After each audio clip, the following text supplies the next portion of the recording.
So suppose you're given a system of linear inequalities and you're asked to solve it. The first question that comes to my mind is, okay, how am I going to solve this problem? And it turns out there's not a hard and fast rule. And unlike when we did this with linear systems, one method for a given problem will be better than another, significantly better than another. So you have to be able to look at the problems and make up your own mind over which method you want to use. So here's some hard and fast rules. If you have the same variable already solved for, then use substitution. If you have the same degrees and terms in all equations, in this case in both equations, then you're going to want to look at using elimination. So let's make this look the same. Elimination. And if you can't use anything else, if you can't figure out what else to use, default to substitution. So let's look at just a couple of particular examples. Suppose we have x plus y equals 8 and xy equals 15. If I were to look at this problem, I would immediately jump to substitution to solve this because I don't have the same terms. xy is different than x or y, so elimination's really out of the picture. There is a way to use it, but I don't want to deal with it. So what we're going to do instead is we're going to take the first equation, the easier one, and we're going to let y equal minus x plus 8, and then we're going to plug that into the second one. So we get x times minus x plus 8 equals 15. So that's minus x squared plus 8x equals 15. Or let's move everything to this side. So add an x squared, subtract an 8x, keep the 15 the same. And now this factors as x minus 3, x minus 5. So x equals 3 or x equals 5.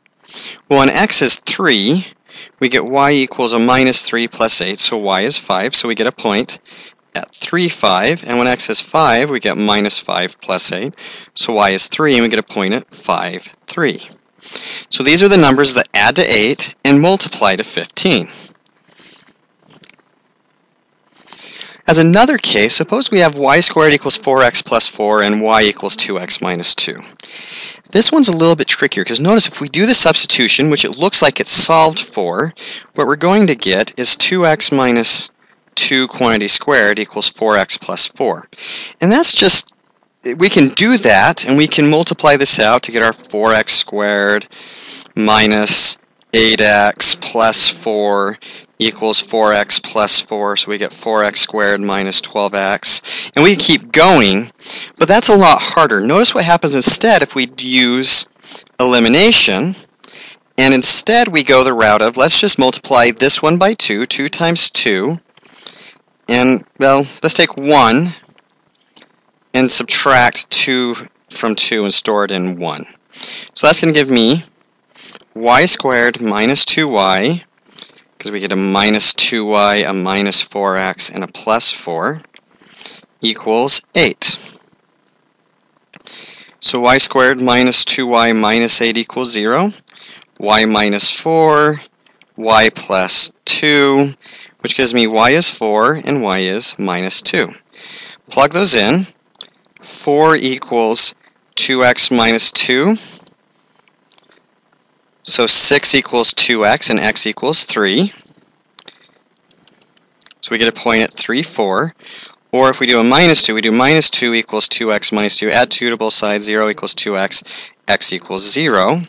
And so I get the points 0, minus 2. And that was a little bit faster than trying to go this whole route, where eventually we'd get a 4x and an x minus 3 equals 0, which again, notice that gave me my 0 and my 3, which I then plug in and get a minus 2 for this one and a 4 for this one. So I still get the same points either way, but this one had a little bit less headache by using elimination.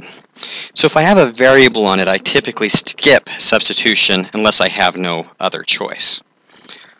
One final one to look at. X squared minus xy plus x equals minus 4, and 3x squared minus 2xy minus 2x equals 4.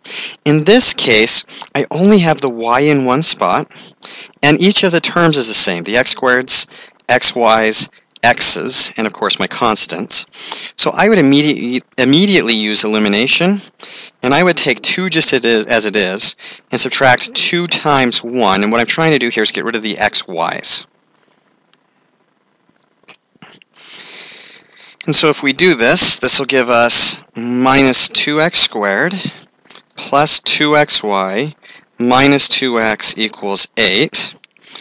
So I get x squared minus 4x equals 12. X squared minus 4x minus 12 equals 0 is x minus 6, x plus 2. So x is 6, and x is negative 2. Let's go back to this one and plug it in. So 6 squared minus 6y plus 6 equals minus 4 is 36 minus 6y plus 6 equals minus 4. 42 minus 6y equals minus 4, so minus 6y equals minus 46. Divide by a minus 6, and y is going to be equal to 23/3 when x is 6. And for our minus 2, we get minus 2 squared minus a minus 2y plus a minus 2 equals a minus 4. That's 4 plus 2y minus 2 equals a minus 4. So 2y plus 2 equals minus 4. 2y equals minus 6. Y equals minus 3. And I get as my final answer the points 6, 23/3, and minus 2, minus 3. And that, in my opinion, is the best way to do this one. Again, we could do substitution, but we'd have to pick y since that's the variable that it's for, and that just becomes a little bit difficult over time, so we like to leave it with elimination and get straight to our answer.